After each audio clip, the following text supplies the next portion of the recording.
Imagine you're 4 years old, staying in what your parents think is just a charming, old hotel. You wake up right at midnight. But it's not a creaky floorboard that woke you. It's the sight of another kid standing in your room, a little boy in old-fashioned clothes, just bouncing a ball. Your parents would find out later that the spirit of a child named Brockie, who died in that very hotel from appendicitis, is often seen playing in the halls after dark. The terrifying part wasn't the silence of the whole thing. It was the friendly, but totally impossible, invitation to come and play. Midnight. It's not just a time on a clock, is it? It's a threshold. An hour when old stories tell us the veil between our world and whatever's next is at its thinnest. For centuries, people have shared their most terrifying paranormal encounters, and so many of them happen in the dead of night. From mass hysteria in London to the quiet terror of a single hotel room, the witching hour just seems to unleash the unexplained. Tonight, we're looking into the chilling ghost sightings, some real, some legendary, that only seem to happen when the rest of the world is asleep. Section 1, The Ghost That Panicked London. Our first story takes us way back to the winter of 1803, in Hammersmith, which was then a quiet village just outside London. As darkness fell each night, a new kind of fear gripped the community.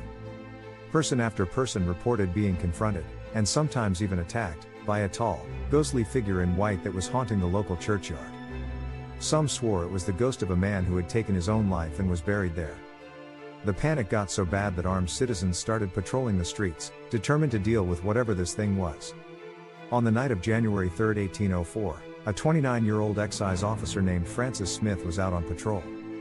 In the darkness of a street called Black Lion Lane, he saw a white figure coming toward him. Thinking it was the ghost, he raised his gun and fired. But his target wasn't a spirit. It was Thomas Millwood, a local bricklayer in his white work clothes, just heading home. He was killed on the spot. The whole thing led to a bizarre and historic murder trial where the ghost itself was basically the star witness. Smith was sentenced to death, though they later changed it to a year of hard labor. The case actually set a legal precedent in the UK about what happens when you act on a mistaken belief, a question that haunted the courts for almost 200 years. And for one last strange twist? The panic pushed a local shoemaker to confess he'd been pranking his apprentice with a white sheet, pretending to be a ghost. But no one ever knew if he was behind all the sightings. Section 2, America's Most Haunted Hotel. Next, we're heading to a place that proudly calls itself America's Most Haunted Hotel, the 1886 Crescent Hotel in Eureka Springs, Arkansas.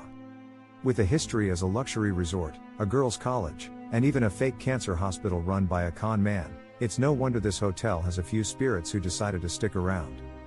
Guests and staff report seeing ghosts all the time, but some of the most unsettling stories happen to the hotel's youngest visitors, often late at night. One of the hotel's most famous ghosts is Michael, an Irish stonemason who fell to his death while building the hotel, landing in the spot that is now room 218. People staying in that room talk about seeing hands come out of the bathroom mirror and the door slamming shut all by itself. But it's the child spirits that are truly chilling. One cook said he saw a little boy in old-fashioned knickers and thick, pop bottle glasses skipping through his kitchen one morning. That story perfectly matches the legend of Brockie, a 4-year-old who died of appendicitis in the hotel and is now seen bouncing a ball in the hallways. In another story, a guest was woken up at midnight by her 4-year-old son, who claimed a ghostly girl was holding his balloon and wouldn't give it back. It just goes to show, a paranormal encounter doesn't have to be some monster to be terrifying. Sometimes, the ghost of a child, forever stuck in a moment of play, is the most disturbing thing you could ever see. Section 3, The Legend in the Mirror. Our last story isn't about a ghost tied to one place, but one you can supposedly invite right into your own home. The legend of Bloody Mary is one of the most famous pieces of midnight folklore out there. The ritual is simple and spooky. Stand in a dark room with a candle and chant her name into a mirror. Do it right, and she's supposed to appear, sometimes looking like a corpse, sometimes covered in blood. But who is she, really? The legend's origins are a total mystery, probably a mix of different historical figures and old tales. The most popular theory points to Queen Mary I of England, who earned the nickname Bloody Mary for her brutal persecution of Protestants. Others think the legend is tied to Elizabeth Bathory, the so-called Queen of Blood, or even a witch named Mary Worth, who was said to have cursed her village while being burned at the stake. Folklorists also point out that the ritual is often done by kids and teens, and it's full of themes like blood and mirrors. This suggests it might have started as a spooky sort of coming-of-age ritual.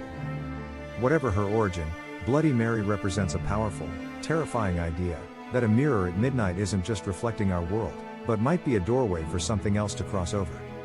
CTA in conclusion, from a terrified village in London to a haunted hotel hall and a dark bathroom mirror, the hour of midnight just has a special power over our imagination. And maybe over reality itself. These stories are a chilling reminder that when the world goes quiet, other things start to stir. What do you think? Have you ever had a strange experience at the stroke of midnight? Let us know your story in the comments below. If you enjoy exploring the unexplained, think about subscribing and hitting that notification bell. You never know what might be waiting for you in the dark.